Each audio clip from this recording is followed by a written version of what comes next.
श्रीकृष्ण, चाणक्य आणि शिवछत्रपती कसं सांगतो. शिवछत्रपती पुण्याला आलेत. मध्ये एक महाराजांच्या गोष्टींवरनं वाद झालेला माहिती कोणाला.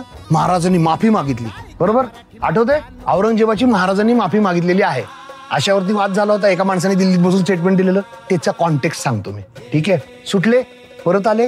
राजगडावर येऊन महाराजांनी औरंगजेबाला लिहिलेलं पत्र सगळ्यांनी अभ्यास करायला पाहिजे. शिवछत्रपती त्या पत्रात काय लिहितात माहितीये का. सगळ्यांना माहिती महाराजांनी काय केलं, इन्क्लुडिंग औरंगजेब. त्याचा तर लाही झाला होता, कसा सुटला हा म्हणून.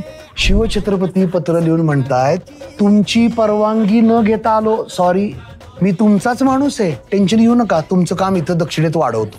लक्षात आलं का काय करतायत. त्याच्याच हातावर तुऱ्या दिल्यात, त्यालाच गंडून निघून आलेत. पण अजून सुद्धा आपली ताकद आहे का परत मुघल अंगावर घ्यायची. नाही. In order to stay out of that particular possibility Shivchhatrapati त्याला म्हणतायत, कारण माझी 2 माणसं ती वकील राहिलेत, उलट टांगून मिरचीच्या धुऱ्या दिल्यात त्या कोरडे आणि जे वकील राहिले होते, की कुठून गेले सांग. ह्या माणसांनाच माहित नाही कुठून गेले, जाणार हे माहित नाही. ज्याला जे माहिती पाहिजे त्याला तेवढंच माहिती, कुणाला काहीच माहित नाही. हे तर शिवछत्रपतींचं सगळ्यात ऑसम टॅक्टिक होती. सो त्या लोकांचे हाल केले तरी सुद्धा त्यांनी सांगितलं नाही महाराज कुठून गेले, कारण त्यांना माहिती नव्हतं. या वकिलांना सुद्धा सन्मानपूर्वक परत मिळवलंय महाराजांनी बाय डिप्लोमसी.